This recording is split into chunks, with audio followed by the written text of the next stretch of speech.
Kita balik. Betul ke Ustaz penyakit corona telah dinyatakan dalam Quran?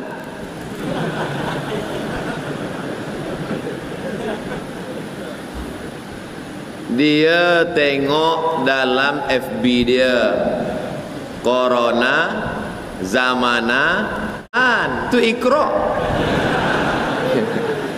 Corona datang pada masa banyak dusta, katanya. Bukan ayat Quran.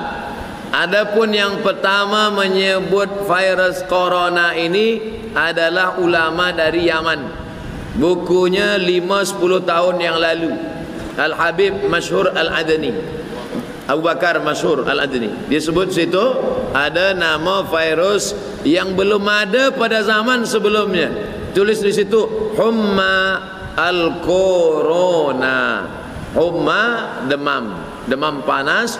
Kokap wow, sungguhnya malaikat terganggu dengan bau bawang itu.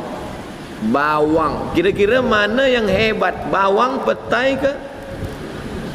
Oleh sebab itu maka kita diajarkan, laula an asyqa ala ummati, kalau tidak memberatkan pada umatku, la amartuhum bisiwak, aku suruh dia bersiwak inda kulli salah, setiap hendak bersolat dia bersiwak.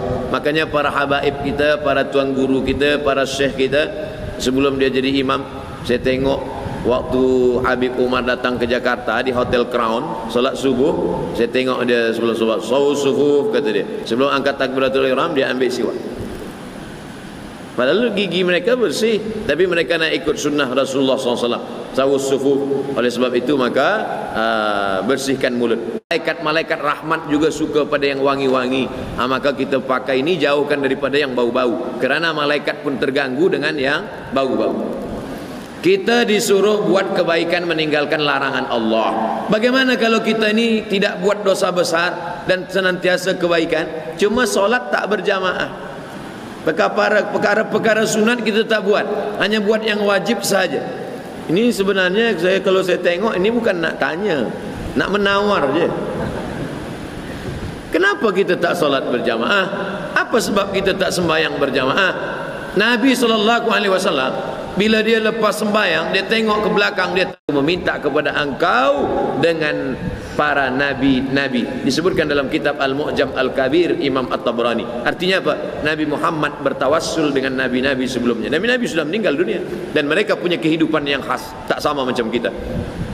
Wala taqulu liman yuqtalu fi sabilillahi amwat. Jangan kau katakan mereka mati, bal ahya, mereka hidup. Walakin la tash'urun, kamu yang tak dapat merasakan kehidupan mereka. Oleh sebab itu jangan hiraukan tentang orang yang menolak tawassul. Kita tetap bertawassul dengan sallallahu alaihi wasallam, bertawassul dengan Al-Fatihah, bertawassul dengan Yasin untuk hajat-hajat kita, termasuklah hajat puan yang terkait dengan hati manusia.